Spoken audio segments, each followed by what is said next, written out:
necesitamos permiso para volar libres. ¿Escuchas? El pájaro observador.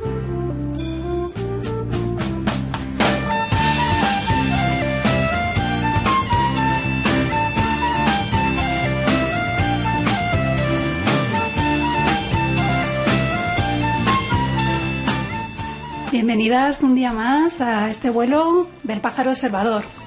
Ya os adelantábamos hace un par de programas que volveríamos a entrar de lleno con el tema de la vivienda. En el programa anterior habíamos dado sobre todo datos, cifras y habíamos hablado de colectivos que luchan por este bien tan básico, este derecho humano en realidad, la vivienda. Hoy nos vamos a ir a algo más concreto, un caso de represión y castigo por defender y visibilizar los casos de desahucio.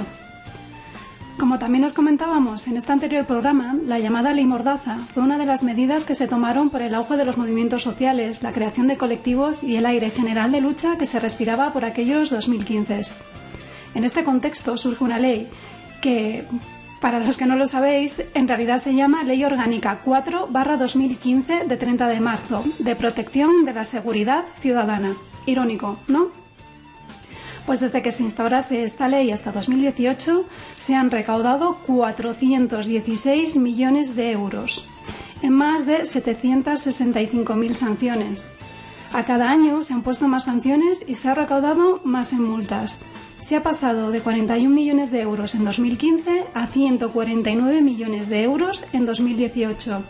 Esto según las estadísticas de criminalidad del Ministerio del Interior de 2018. A esto ahora habrá que sumarle todas las que se hayan recaudado durante el confinamiento y por los toques de queda. En 2019, PSOE y Podemos pactaron la derogación de la represiva ley, pero lo cierto es que, como bien sabemos, hoy está más en auge que nunca.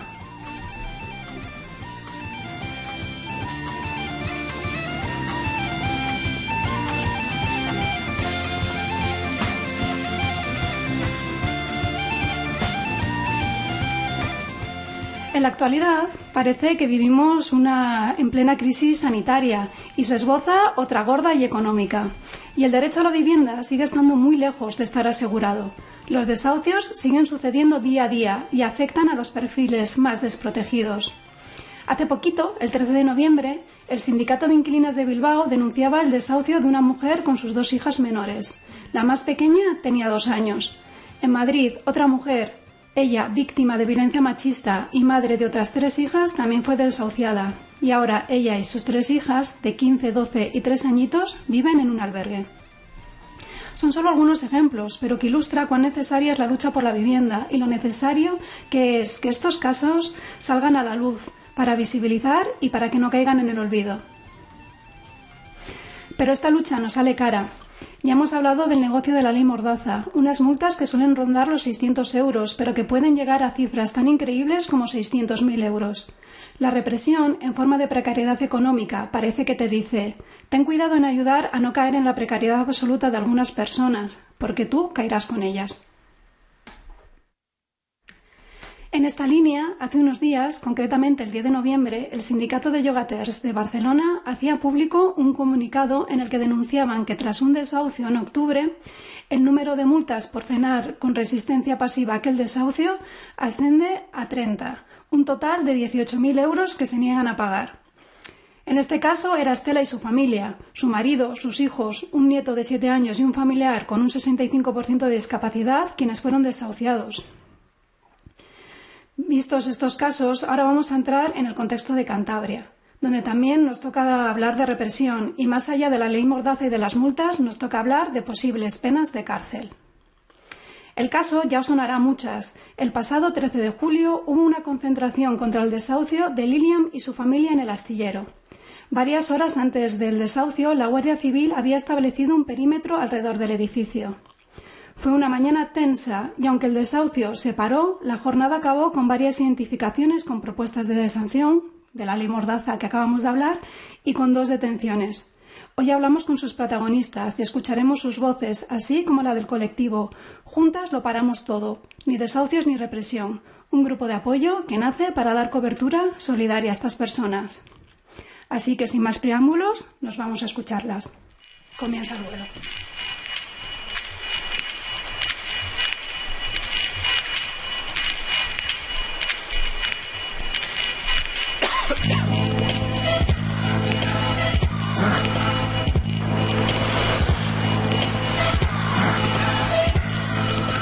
maldita ciudad centrífuga, movimiento interno sempiterno, desgracia, ayuntamiento, mafia, el barrio en lucha.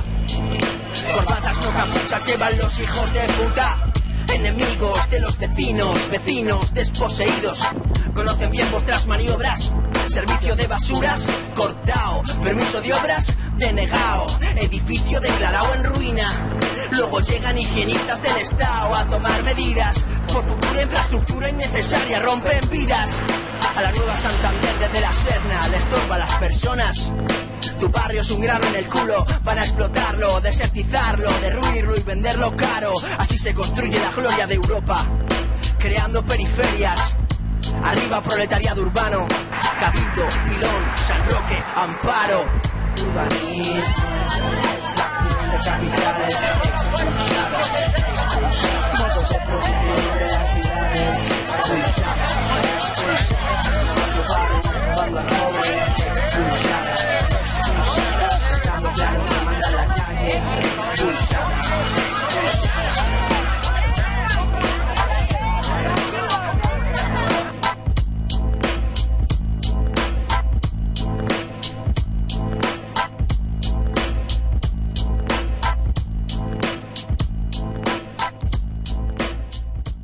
Bueno, pues vamos a dar paso a nuestra primera entrevista. Nuestra primera entrevista que corre a cargo de nuestro compa Toño y que, bueno, nos va a contar un poco a quién ha decidido entrevistar para ilustrar este caso. Hola Eva, nuestra primera entrevista es a Roberto Mazorra, activista por la vivienda en Cantabria, que, bueno, lleva bastante tiempo trabajando este tema. Hemos decidido entrevistarle porque, bueno, conocía el caso desde el principio, el desahucio de Lilian, y además estuvo allí en persona cuando fueron los acontecimientos. Así que, dentro entrevista. Al final el tema era un poco más complejo porque el contrato de alquiler no estaba a nombre de Lilian como tal, sino que estaba a nombre de un tercero. Y ese tercero pues no existía porque no estaba en la vivienda, porque había sido un amigo que se había puesto a su nombre. Ella lleva muchos años viviendo en España, pero tuvo problemas burocráticos en el consulado, en la embajada venezolana, para renovar los permisos. No tenía ningún problema en España, pero sí tenía un problema de papeles. Entonces, por ese motivo, no pudo tener, digamos, la documentación en regla en el momento en el que tenía que firmar el contrato de alquiler, porque estamos hablando de una renovación de contrato de alquiler. Lilian anteriormente había tenido con el anterior propietario, porque el propietario varió, esto había tenido contrato de alquiler y había estado pagando sin ningún problema. En el caso, ahora, ya que hablo del tema del propietario, en el caso de Lilian fue como tantos otros, que había sido un particular, después se ejecutó la propiedad por una ejecución hipotecaria, la propiedad pasó posteriormente al fondo buitre, que era de su propiedad, Desarrollo Las Peñicas, y que posteriormente, digamos, ha tenido una mayor autonomía. Estamos hablando de un fondo buitre que los últimos datos que disponemos sería el titular, el máximo accionista a través de varias empresas pantalla, el máximo accionista ahora de Liberbank, que es un fondo de capital riesgo de la City de Londres. Así a grandes rasgos fue el inicio del desahucio. Posteriormente, porque el tema, nosotros paramos en el juzgado ese lanzamiento. Además me acuerdo que Lilian no confiaba mucho en que se parara. Bueno, la cuestión es que se paró en el juzgado. Posteriormente, de nuevo se volvió a parar en el juzgado unos meses después. Si no me equivoco, fue en octubre del 2019. Las irregularidades que se produjeron en el tema de la familia de Lilian tienen relación con dos cuestiones que nosotros planteábamos por aquel entonces. Una, que ella estaba en una situación de total indefensión, ya que no había abogado, no tenía abogado. Y después, en el verano del 2019 hubo una reforma que implicaba la suspensión de los lanzamientos, de todos los lanzamientos, cuando había una situación de vulnerabilidad. Lo suspendimos varias veces en el juzgado. Y además, en este caso, se dio la circunstancia de que inicialmente hubo problemas con el Ayuntamiento de Astillero. En una segunda suspensión, ya a través del alcalde, la cosa mejoró y se presentó el informe en tiempo y forma, pero inicialmente hubo problemas con la trabajadora social de Astillero, que posteriormente volvería a verlos. Eso fue en el 2019. Posteriormente hay otro intento de lanzamiento en febrero del 2020, que este lanzamiento ya lo paramos nosotros en la calle. Quiero decir, nosotros hacemos una convocatoria extensiva a toda la ciudadanía y nos situamos al lado del portal para impedir que la comitiva judicial practique y la policía, la Guardia Civil en este caso, practique el lanzamiento, el desahucio. Entonces, en febrero del 2020 se consiguió con ese método parar el lanzamiento.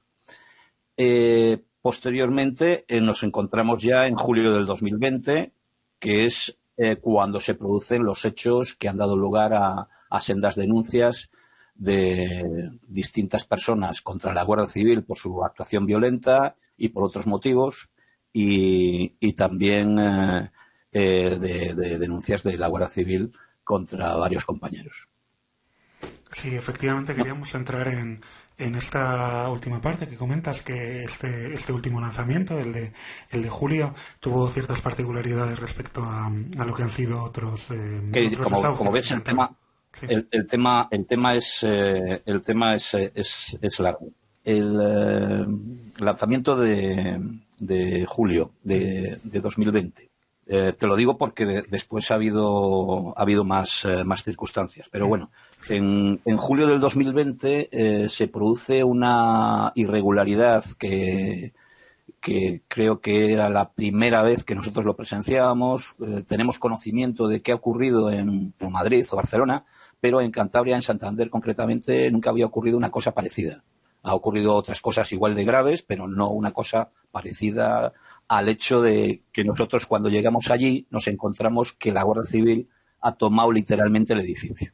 Ha acordonado la zona, lleva varias horas apostada en el portal y apostada en las inmediaciones del edificio y no dejan pasar a nadie. Ya te digo, además con un dispositivo antidisturbios exagerado, como si fuera un grupo terrorista o un grupo de narcotráfico, y algo a todas luces desproporcionado, y algo desde cualquier punto de vista legal.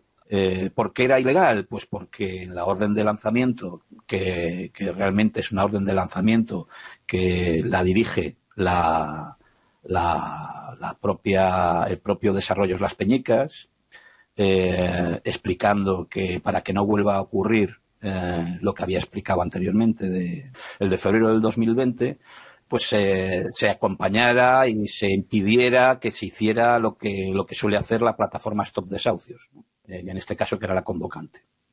Y nada más, es decir, para que alguien haga algo judicialmente, legalmente, eso tiene que estar por escrito. Es decir, si se tiene que tomar el edificio, que eso implica una autorización judicial o una autorización del propietario, en este caso de la comunidad de propietarios, eso implica o una orden judicial o una petición y un acuerdo de la comunidad de propietarios. Como eso no se dio, nosotros entendemos que todo eso fue ilegal. Y, por supuesto, la actuación desproporcionada y violenta que se produjo en el momento en que llegó la comitiva judicial, pues claramente ilegal, ¿no? Estamos hablando de impedir por vías pacíficas que entrara la comitiva judicial y que entrara el cerrajero. Estamos hablando de hacer un cordón. En un cordón pacífico no se golpea a nadie, no se insulta a nadie, no se hace absolutamente nada, y la Guardia Civil en ese momento intervino golpeando a las personas, ¿no? Eso se puede ver en los vídeos, claramente. Y además de una forma desproporcionada. Incluso a uno de los chicos que fueron denunciados, además, lo cual tiene más delito, le golpearon y le metieron entre 3 o 4 números de la Guardia Civil, le introdujeron en el portal. Se fotografió la espalda y el cuerpo del chico nada más salir. Hubo, al parecer, 3 personas denunciadas, aunque solo 2 han sido citados a declarar. Y bueno, esa es la situación que se produjo en el lanzamiento en julio del 2020. Sí, precisamente has comentado de alguna manera las irregularidades a nivel jurídico, ¿no? Me comentabas fuera de micros el otro día que incluso habíais llevado una denuncia a nivel individual, no como parte de la plataforma. Vamos a ver, se presentó una denuncia inicialmente contra la Guardia Civil. Se basó precisamente en lo que he comentado anteriormente, en la desproporción que existía entre la orden de lanzamiento y la actuación de la Guardia Civil. Tanto en cuestiones digamos fácticas de tomar el edificio de una forma como lo hicieron, o sea, literalmente ocupar un edificio sin orden judicial o sin permiso de los propietarios, y además no sería permiso de los propietarios esto que un jefe de escalera dé el permiso, para nada. Eso tiene que ser un permiso de todos los propietarios, porque estamos hablando de eso que se llama propiedad privada, que para algunas cosas es sagrada y para otras cosas se la pasan por el arco de triunfo, ¿no? En esta cuestión, tipos penales como el allanamiento de morada, punto 1, la prevaricación de los funcionarios públicos, del artículo 404 del Código Penal, la omisión de los deberes de impedir delitos o de promover su persecución, que es una obligación de un funcionario policial, en este caso Guardia Civil, la usurpación de atribuciones, es decir, si a ti te dan una orden de lanzamiento en la cual tienes que acompañar a la comitiva judicial y solo tienes que hacer eso y tienes que impedir por todos los medios legales que el stop desahucios esto actúe, lo que tienes que hacer es cumplir la ley, acompañar a la comitiva judicial, quitar como lo intentaron hacer la Policía Nacional en el desahucio anterior, en Santander. Eso es lo que tienes que hacer. Lo que no puedes es actuar de esa forma. O sea, tú no puedes actuar como si estuviéramos en un estado policial, en un estado dictatorial, en un estado fascista. Porque eso es lo que ocurre en los estados fascistas, que no hay lo que se llama Estado de Derecho. El Estado de Derecho, esto sirve para algunas cosas, para otras se lo saltan sin ningún problema. Y otro delito importante que pudieron cometer es la inviolabilidad domiciliaria, que es y demás garantías de la intimidad, que es el artículo 534 del Código Penal. Bueno, la cuestión es que todo esto lo presentamos en su momento y en un escueto documento hace un par de semanas hubo sobreseimiento y archivo provisional. La denuncia iba contra el dispositivo de la Guardia Civil. No disponíamos de los números de placa de ningún funcionario y claro, pero se supone que la autoridad judicial tendrá medios de investigación para saber quiénes formaban el personal del dispositivo de la Guardia Civil que actuaban como policía judicial, porque actúan como policía judicial en ese momento. Y la Guardia y la autoridad judicial, el juzgado de instrucción, nos dice que no sabe quién ha cometido el delito. Y después nos dicen que no tienen claro que haya delito. Eso en cualquier escrito judicial y lo obligan pues distintas leyes. Todo escrito judicial tiene que motivarse, y en este caso no estaba motivado, no estaba ni explicado. Ya digo que no, un escueto documento. Hay estamos hablando de diligencias previas y hay una expresiva y obvia diferencia en el tratamiento de las denuncias que hacemos los ciudadanos contra la Guardia Civil y las denuncias que hace la Guardia Civil contra los ciudadanos que además fueron golpeados, varios de ellos por la propia Guardia Civil. La denuncia nuestra se intenta archivar y la denuncia de la Guardia Civil ha tenido como resultado pues la investigación de 3 personas y la citación judicial ante la juez de 2 de estas personas que fue hace escasos días. Bueno, para terminar, Roberto, ¿crees que lo que sucedió en el desahucio de Lilian, tanto la actuación policial en ese momento como la posterior represión, será algo anecdótico en Cantabria o muestra cómo se van a desarrollar los acontecimientos a partir de ahora? Vamos a ver, es complicado porque es predecir el futuro. Nosotros una de las cosas que motivaban la denuncia también era intentar prevenir que volviera a ocurrir una cosa de estas, porque es manifiestamente ilegal. Pero estamos en manos de los juzgados de instrucción. Los juzgados de instrucción son los juzgados más conservadores que existen. Y entonces el sistema judicial está bastante corrompido, pero puedes tener suerte en juzgados de instrucción. El tema es mucho más complicado, es más difícil porque están creados para tratar a lo que ellos consideran que son delincuentes. Entonces tú, en teoría, eres inocente hasta que se prueba lo contrario, salvo que un policía o un guardia civil dice que eres un delincuente. Entonces, el peso de la ley, entre comillas, de la ley, es más poderoso que nunca. Tengo dudas si se va a producir o no se va a producir, porque también existe el hecho de que haya algún tipo de presión pública para impedir que se vuelvan a producir estos hechos, estas circunstancias. Y después entiendo que es vergonzoso que el gobierno actúe, o por lo menos una parte de él debería tener una mayor sensibilidad hacia este tipo de cuestiones, no tire de las orejas a la delegación de gobierno y la delegación de gobierno a su vez al mando policial, al mando de la Guardia Civil, para que vuelvan a cometer estas fechorías.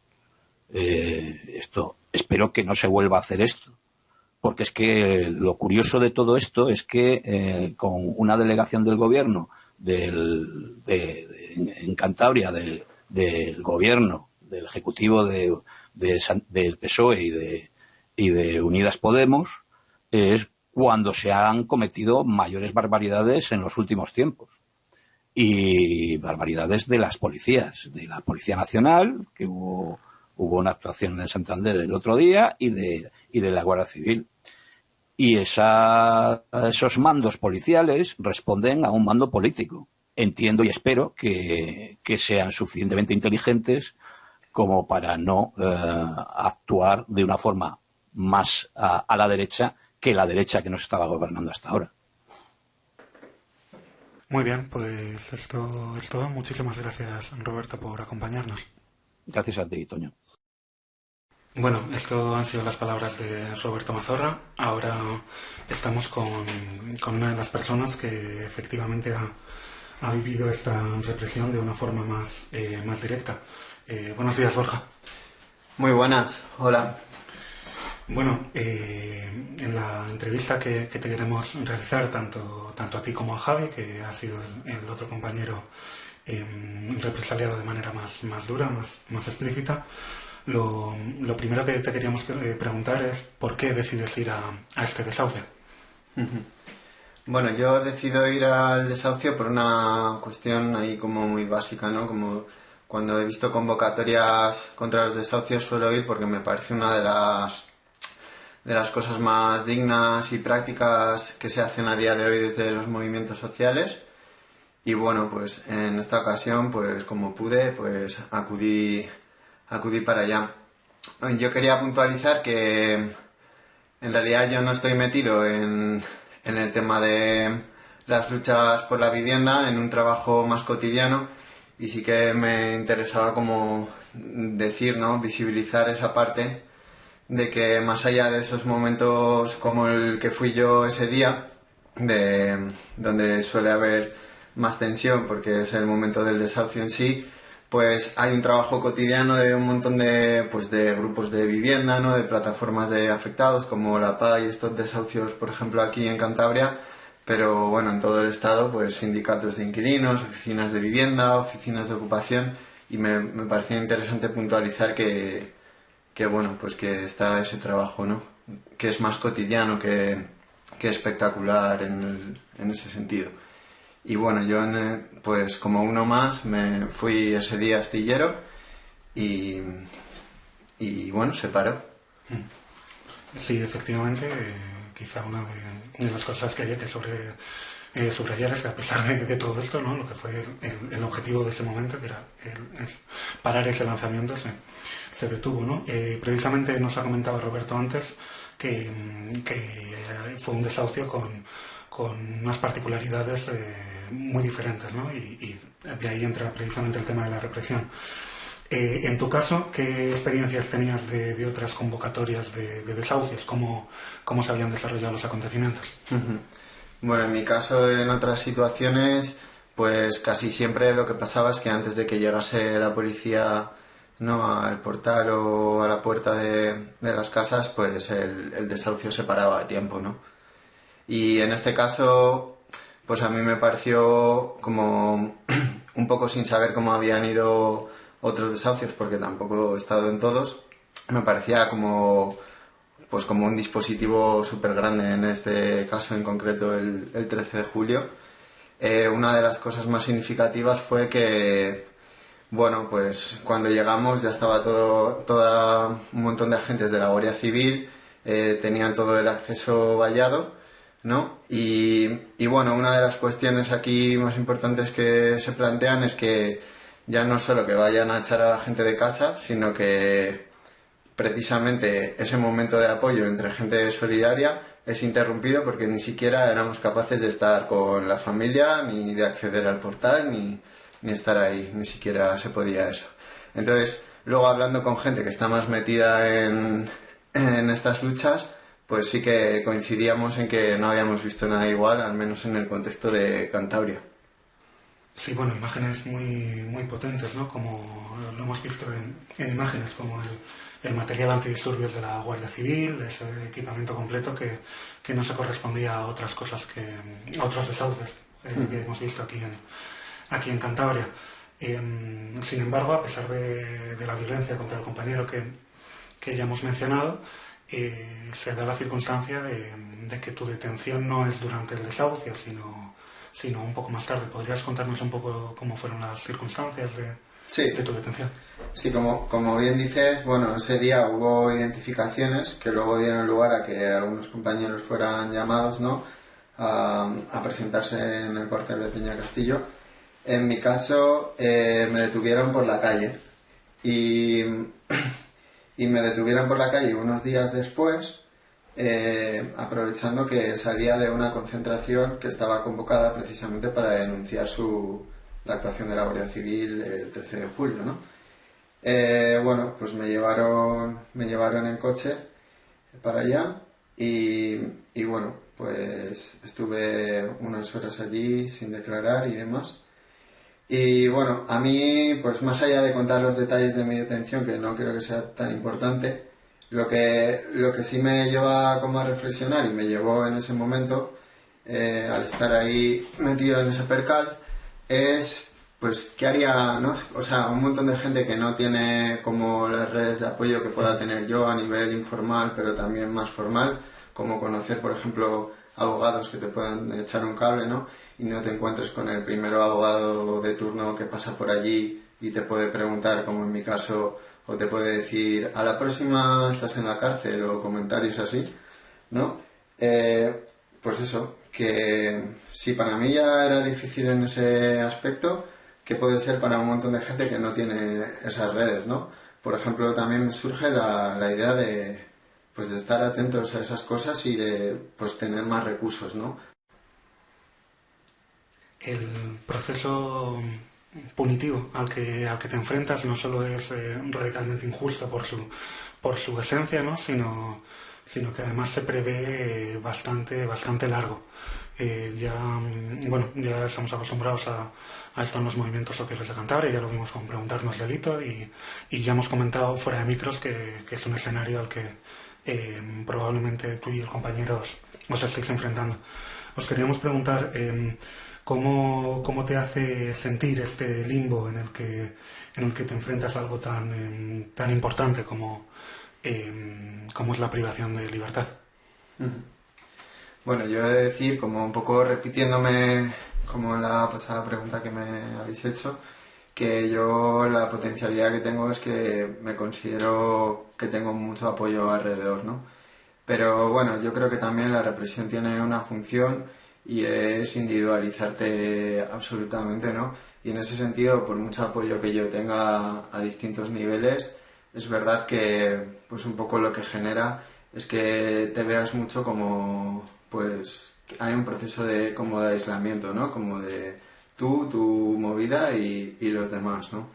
Entonces, bueno, pues en ese sentido creo que es interesante ahí como buscar maneras para combatir ese aspecto, ¿no? Estar en un limbo jurídico pues te coloca en una especie de ancla temporal, ¿no? De peso en el que, bueno, es difícil como seguir con otras cosas, ¿no? En ese sentido yo tengo ahí como algunas como pequeñas estrategias que llevar a cabo cotidianamente y pienso que, bueno, igual para gente que está muy habituada a pasar por situaciones represivas de menor nivel, de mayor nivel, bueno, similares, pues son cosas básicas que sin más, pero yo creo que igual que a mí me aportan, le pueden aportar a más gente que estén pasando por procesos parecidos, ¿no? Son cuestiones muy básicas y, bueno, no me las he inventado yo, están en pues guías antirrepresivas y demás materiales que han elaborado pues colectivos, gente que ya ha pasado por estas situaciones, ¿no? Soy breve, ¿no? Una de ellas, por ejemplo, es darse cuenta de que además del apoyo que tengo alrededor, no soy la única persona que está represaliada, ¿no? A lo largo y ancho del mundo hay un montón de gente represaliada actualmente por luchas contra el capitalismo y demás, y eso es importante como tenerlo en cuenta, ¿no? Otra cuestión es la convicción política que uno tenga, ¿no? No el darle sentido porque ya lo tienes, sino el darte cuenta de ello y visibilizarlo, el saber por qué estabas allí, porque, bueno, porque te has unido con otras personas para intentar parar un desahucio que podría ser en otro contexto distinto también, ¿no? Y luego la tercera, que también es muy importante, es entender que el proceso por el que uno pasa es una parte de todo el tiempo que uno tiene, ¿no? Y en ese sentido es importante pues saber lo que todas las cosas pues que hacemos, pues ahí sigue habiendo tiempo para ello y resulta importante como centrarse en que esto no ocupe todo tu espacio ni tu tiempo, y para eso es muy importante pues eso, la gente que tienes alrededor. El mismo día que fuimos a declarar, 2 personas fuimos a declarar, el hecho de que hubiese un montón de gente fuera gritando, ¿no?, consignas en las que crees y bueno, mostrando su apoyo ahí, además en un contexto social bastante poco proclive a salir a la calle y demás, pues en la práctica, o sea, en la teoría podemos tenerlo muy claro, pero cuando lo vives en la práctica es tremendamente útil. Entonces, bueno, pues quería como dejarlo a modo de final. Muchísimas gracias, Borja. Ya sabes que estamos en el Pájaro Observador con vosotras hasta el final. Muchas gracias. Bueno, después de haber escuchado las palabras de Borja, vamos a escuchar al otro compañero que también fue represaliado. Vamos a dar paso a la entrevista con Javi, una de las personas denunciadas por la Guardia Civil. Además de sufrir una paliza en su detención, nos va a contar cómo fue su experiencia. Buenas. Hola Javi, ¿qué tal? Bien, aquí estamos. Bueno, acabo de presentar la entrevista que íbamos a hablar contigo, entonces nada, vamos a dar paso directamente a las preguntas, si te parece bien. Perfecto, allá vamos. Bueno, un poco en relación a este desahucio del 13 de julio, queríamos preguntarte por qué decidiste ir a esta convocatoria de parar el desahucio. Pues a ver, básicamente yo estoy en la juventud del PCP aquí en Cantabria. Bueno, allí en Cantabria, que ahora estoy en Asturias, a veces me sigo liando. Pero eso, yo empecé a militar allí cuando me mudé a esa zona, hace 2 años, y pues bueno, me iba enterando de las diferentes movilizaciones y concentraciones, y con este desahucio pues lo que ocurrió fue que tenía la oportunidad de ir. Además habíamos coincidido bastantes compañeros y compañeras pues de quedar para ir, y pues así sucedió. ¿Qué experiencias tienes de otras convocatorias? Pues era eso lo que quería un poco así destacar, y es que yo no había ido a ningún desahucio como tal. Yo pues eso, he ido a manifestaciones, concentraciones, actividades la verdad es que era como la que me quedaba, el desahucio. Y eso, nunca había estado en ninguno, más allá pues eso, sí que estaba al corriente de cómo funcionaban, de cómo funcionaba la plataforma Stop Desahucios y tal, pero nunca ya fuera por no poder o cualquier otra cuestión, no había ido a ninguno. Es mi primera experiencia, vaya, y única por ahora, con desahucios. Sí, ¿no? Pues un poco lo de la primera en la frente te ha pasado. Sí, tal cual. Pues, si nos quieres comentar un poco desde tu perspectiva, cómo fue, estos momentos de tensión, el momento de tu detención, porque a ti sí que te detuvieron ahí in situ, ¿no? En el lugar. Entonces, si nos quieres contar cómo fue tu experiencia. Pues sí, a ver, voy a intentar no ser no extenderme mucho, pero así más o menos lo que pasó fue, yo llegué allí con una compañera y un compañero más, y nos acercamos allí pues eso, sobre las 9 de la mañana más o menos, y ya vimos el dispositivo que se había montado, pues eso, con los 9 hinchos ahí de la Guardia Civil esperándonos, y las vallas metálicas, etcétera. Y bueno, pues nada, allí estuvimos esperando como pues hasta que llegase el cerrajero, que fue cuando pues empezó a liar ahí un poco con el cordón humano y demás. Y yo, ahí entra ya pues mi perspectiva, y es que yo cuando se forma este cordón, yo me retiro así para atrás, como el que no quiere la cosa. Y como yo llevaba ya un tiempo escuchando que esas vallas que estaban puestas pues no estaban puestas de forma legal, era un dispositivo que no se podía haber hecho tal, pues yo me retiro así para atrás y como que retiro así una de las vallas hacia atrás, que hay vídeos por ahí creo y de todo. Entonces yo retiro una de esas vallas y como que eso, voy así danzando un poco, y de repente cuando me quiero dar cuenta, tengo pues eso, en el brazo me ha cogido uno de los guardias civiles, otro me está cogiendo de la pierna, y cuando me quiero dar cuenta, pues eso, hay 5 encima de mí que me están llevando en volandas hacia lo que es el portal. Y de repente ya, pues bueno, allí todo está negro, claro, yo es como todo, pues eso, muy, muy, muy, muy rápido. Eso, cuando me quiero dar cuenta ya no me puedo mover, esto me tiene entretenido, y eso, estoy dentro del portal, y ahí de primeras pues me meten un bofetón a mano abierta, y ya empiezan pues eso, con los insultos, que bueno, pues como maricón, hijo de puta, cabrón, vas a aprender lo que es la autoridad, cosas así. Todo esto entre pues golpes y más golpes. Porque bueno, eso, me golpearon en la espalda, en el hombro, en las piernas, me tuvieron reducido unos 5 o 10 minutos, no tampoco sé decirte muy bien el tiempo exacto porque no tenía la noción del tiempo muy clara, pero vaya, yo les tuve que pedir, en plan ya medio suplicando, de que si por favor me podían dejar aunque sea levantarme porque me ahogaba, o sea, estaba perdido de ansiedad. Y eso, me dejaron levantarme, me tuvieron ahí dado la vuelta, no me dejaban darme la vuelta, de hecho me amenazaron varias veces, en plan, eso, que igual me movía un poco así el cuerpo y me decían, como te des la vuelta, tal. Y nada, me tuvieron allí un buen rato, me registraron las cosas, me tomaron la identificación y luego ya salí. Y así fue un poco la experiencia. Sí, o sea, por lo que nos cuentas, te golpearon una vez que ya estaba reducido. No fue durante la detención o de posible resistencia, sino que ya estaba dentro, ya estaba reducido y aún así te golpearon. Al contrario, si es que ellos esperaron hasta estar yo dentro del portal, o sea, hasta tenerme dentro del portal para golpearme, porque evidentemente no lo iban a hacer allí a plena luz del día con toda la gente y la tensión que había, no tendría mucho sentido. Sí, los vídeos, las cámaras. Claro, entonces me meten para adentro y es allí ya, evidentemente, no me tendrían por qué haber pegado porque ya me tienen entre 6 más. No tenía nada que hacer. Yo estaba entre muy asustado, muy ansioso, no tenía ni idea de qué estaba pasando, de por qué se me estaba deteniendo o eso, lo que fuera que fuese esa acción, no entendía nada. Porque es eso, yo además me había pensado en el momento de retirar las vallas de no en absoluto tocar a ninguno de ellos, porque digo, a la mínima me empapelan. Entonces tiré de ellas hacia afuera, que no.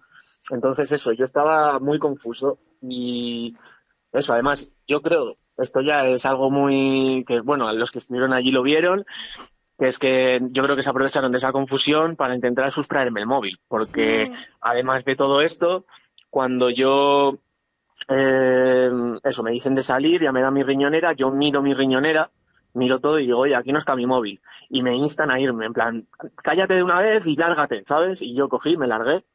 Y luego ya, oye, fuimos al ambulatorio de primeras y tal, pero yo todo el rato, oye, que es que tienen mi móvil. Luego tuvimos que volver y exigírselo, en plan, se lo tuvimos que decir unas 5 veces, en plan, oye, que el móvil está ahí y tal, y tuvieron que sacarlo. Y ahí fue más o menos donde acabó lo que es para mí el desahucio, que luego ya me tuve que ir a hacerme parte de lesiones, presentar denuncia, etcétera. O sea, que sí que tienes el parte de lesiones y sí que hay un parte de denuncias. ¿Sabes si esto sigue para adelante o sabes algo al respecto? El lunes a mí me dijo, porque eso, el lunes tuvimos que declarar, Borja y yo, y a mí la jueza me dijo que mi denuncia seguía para adelante. Vale, vamos a continuar con la última pregunta. Nos apetece un poco, bueno, hemos estado hablando en la introducción del programa sobre la ley Mordaza y cómo con una base económica intentan quitar fuerzas a todos los movimientos solidarios a través de ella. Sí. En este caso van un paso más y ya cogen, ¿no?, como las viejas costumbres de poner tu libertad en juego. Y queríamos preguntarte así por cómo te sientes en esta situación en la que es un limbo, no sabes lo que va a pasar, lo que no va a pasar, pero que es la privación de tu libertad con la que se está jugando. Pues a ver, yo en mi caso, cuando eso me rayo con esta pregunta que me sale todo el rato de, oye, es que igual te vas a la cárcel o igual tienes aquí un puro muy gordo.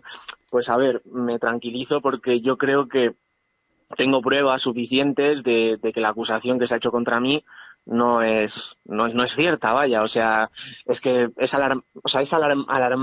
alarmantemente falsa, o no sé si lo he dicho bien esa expresión, pero vaya, es que es una mentira como una catedral, y en ese sentido yo estoy tranquilo porque creo que con las pruebas que aporto pues no voy a tener más allá, pero aún así es que en vistas a cómo funciona este país, a los montajes policiales, a las mentiras, es que evidentemente yo no estoy como en una tensión no constante, pero como que me reaparece de vez en cuando, en plan, joder, es que te ha tocado a ti, ¿sabes? Y es muy raro la verdad, porque además eso, en una situación en la que te ves parando un desahucio, que es además una familia con niños, todo muy. Y encima eso, que yo he sido el que ha salido escaldado, que me he llevado unas hostias y encima eso, tener que verme que igual, si les sale bien la jugada, pues puedo acabar en la cárcel, pues no sé, a mí es eso, me tiene un poco descentrado. Sí, la denuncia concreta que te atribuyen, si no me equivoco, es atentado contra la autoridad. Sí, y si quieres entro en detalles de lo que dicen. Sí, ellos dicen que uno de ellos dice que básicamente yo le pego una patada a una de las vallas y le hago una lesión en el dedo meñique izquierdo. Así que no sé, o sea, tanto con los vídeos que hay del desahucio como por la acusación en sí, es que se cae por su propio peso, no tiene ningún sentido. Yo no tengo ni la... cierto, lesioné el meñique izquierdo y le rompí el casco a uno de ellos, un casco antidisturbios, que no sé yo de dónde saqué la fuerza supersónica para pegar tal patada, la verdad, pero es que es eso, o sea, a mí lo que más me puede llenar de rabia es ver cómo pueden mentir de forma tan impune y cómo no se le caen los anillos y eso, que si les sale bien, joder. Y eso, un poco... Es una sensación muy extraña, la verdad. Es como que lo ves mucho pues que si en redes o escuchas de compañeros y tal, pero cuando de repente dices, hostia, estoy yo aquí, pues no sé. ¿Crees que parte de estas denuncias, bueno, a mí se me abre así como esta duda, pero ¿crees que parte de estas denuncias vienen para protegerse a ellos mismos del acto de violencia policial que ejercieron? ¿Crees que tienen que ver que todo este montaje a posteriori? Pues yo creo que sí, totalmente, porque a ver, no fui yo el único que fue agredido.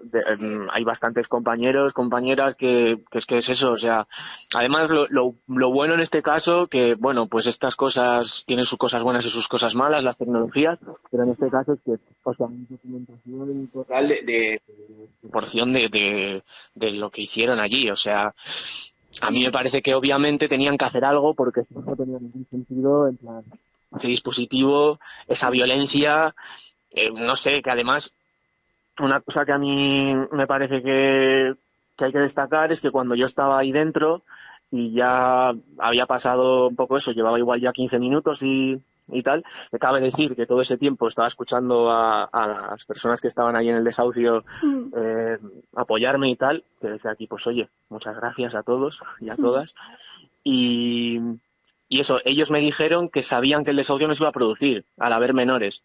Entonces, a mí otra pregunta que se me ocurre es, hostia, sabiendo que el desahucio no se iba a producir, ¿a cuento de qué esta agresividad?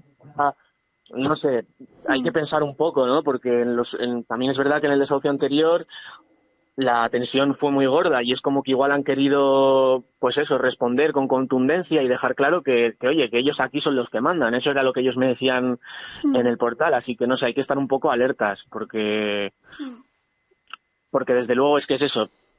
Se van a valer de todas sus armas, tanto de la violencia como luego de las mentiras, de los montajes, para poder seguir eso, perpetuando su autoridad. Vale, bueno, nosotras ahora mismo no tenemos ninguna pregunta más. No sé si a ti se te ha quedado algo en el tintero o algo que quieras aportar que no hayamos preguntado o algo. Yo creo que no. Más que nada eso, seguir animando pues eso, a la gente a que vaya a los desahucios, que vayan a las concentraciones, a lo mínimo que se mueva en su ciudad, a lo que sea, porque es el momento. O sea, ahora la cosa se está poniendo cada vez más... Siempre se está poniendo cada vez más cruda, pero yo estos tiempos los veo cada vez más difíciles y eso, están muy crecidos, así que hay que salir a la calle, joder. con las medidas de seguridad, con las medidas de seguridad, pero eso, hay que moverse. Eso es más que nada. Pues muchas gracias, Javi. Después de hablar contigo, vamos a hablar con una de las compañeras de la Asamblea Juntas lo Paramos Todos, ni Desahucios ni Represión, que es un grupo, ¿no?, que ha salido a raíz de este caso para apoyaros y para visibilizarlo. Pues sí. Sí. Que nada, mucha suerte con esto, mucho ánimo. Sé que es difícil, pero venga, hay que estar fuertes ahí, ¿vale? Pues muchas gracias, Eva, y gracias a todos y a todas por todo el apoyo, porque eso, tanto el día de la declaración como el mismo día del desahucio, como todos estos días después, todo lo que se mueve. Muchas gracias a todos, de verdad, o sea, está muy bien y al fin y al cabo lo importante es eso, acabar haciendo campaña y crear conciencia. Muchas gracias. A ti, hasta luego. Hasta luego.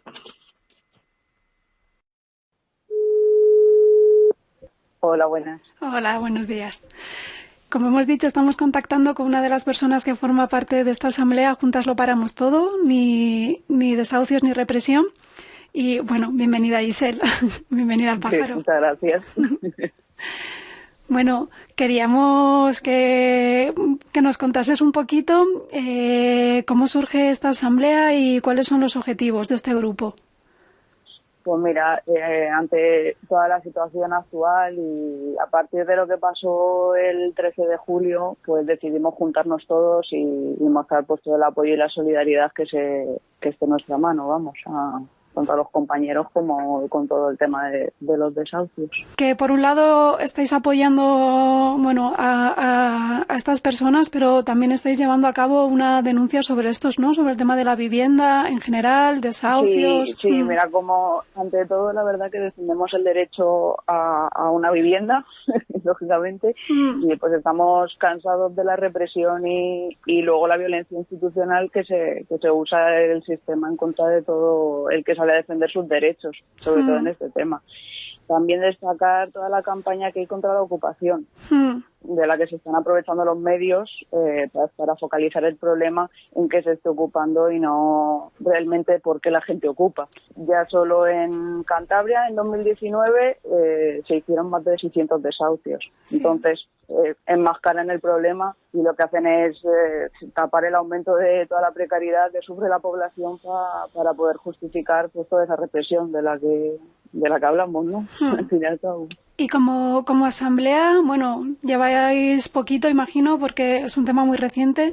Sí. Apenas esto pasó en julio y no se sabían cuál era la envergadura de las consecuencias. No sé si nos podéis contar un poquito qué actividades tenéis pensadas o cosas que ya hayáis hecho pese al clima. Pues mira, dentro de lo que el COVID nos está dejando hacer, el pasado 9 de noviembre pues hicimos una concentración, ¿vale? Frente al juzgado de Salesas, sí, en apoyo a los compañeros y bueno, pues te explico un poquitín sobre la concentración. Empezó a las 9:30, terminó a eso de las 11:30 y bueno, a pesar de todas las limitaciones de movilidad, etcétera, sí conseguimos juntar a 60-70 personas, y estamos bastante contentos. También decir que a las 11:30, cuando estábamos ya desconvocando, aún apenas había llegado la jueza para tomar declaración. Pero bueno, fuera de los contratiempos, los compañeros nos hicieron saber todos los ánimos que les estaban llegando desde fuera. Y fue una concentración bastante tranquila y sobre todo necesaria, vamos. Fuera parte de lo del 9 de noviembre, se va a hacer también la visualización de un documental llamado Precaristas, que se va a realizar en La Libre, que todavía hay fechas por confirmar. Pero bueno, más adelante daré contacto en redes para que puedan estar atentos la gente, para que se puedan informar. Donde habrá picoteo, habrá un bote, ¿vale? Para poder dejar dinero y nada. Y luego también por parte de la Asamblea contra el Racismo y la Discriminación teníamos pensado también hacer un par de charlas los días 29 y 5 de diciembre a las 6 de la tarde, las dos, y donde también pondremos un bote. Y estas charlas se dan con motivo de las jornadas del 20N en contra del fascismo. Se harán en el local de CGT, ¿vale?, que está en calle Vía Cornelia. Y bueno, pues decir que en todas las actividades, lógicamente, el aforo es limitado, pero bueno, que contamos que pueda venir pues, quien quiera, vamos. Y en el caso de las charlas, pues sí que daremos unos enlaces en redes sociales para quien no pueda desplazarse, para que lo pueda ver vía telemático. Vale. Y bueno, volviendo un poco ahí al tema de Juntas Lo Paramos Todo, para seguir un poco estas actividades, que esto como comentábamos, ¿no?, que las fechas son un poco ahí que están por confirmar y bueno, para leer los comunicados que van saliendo y todas las convocatorias, ¿dónde podemos encontrar esta información? Pues mira, mediante redes sociales tenéis Twitter, ¿vale?, que sería @mirepresión.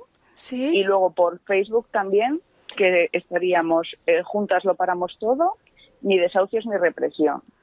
También mencionar que tendríamos un correo donde pues quien quiera informarse o enviarnos lo que sea, pues puede hacerlo, que sería juntasloParamosTodo@gmail.com. Vale, pues perfecto. Nos quedamos con todos estos enlaces de contacto y nada, agradeceros desde el Pájaro que hayáis decidido hacer esta pequeña entrevista y daros mucho ánimo a vosotras y que estáis amparando pues a unas personas que se encuentran ahora, pues como nos han comentado en este programa, pues una situación un poco de incertidumbre. Bueno, pues nada, gracias a vosotros. Vale, venga, hasta luego. Hasta luego. Ezagutu dudanean, bizitza gatzik ez du, ezin bazara maite mindu, tren bakarra da ezin galdu.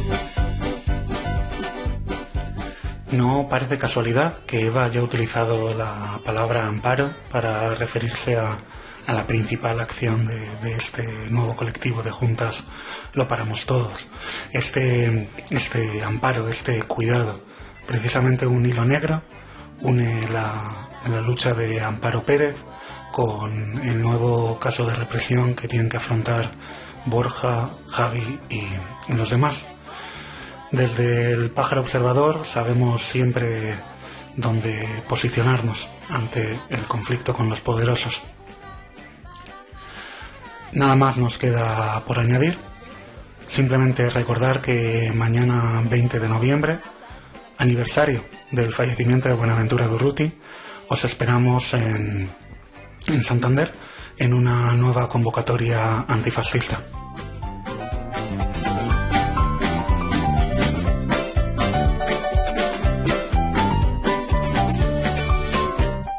Nos vemos en el próximo programa de El Pájaro Observador.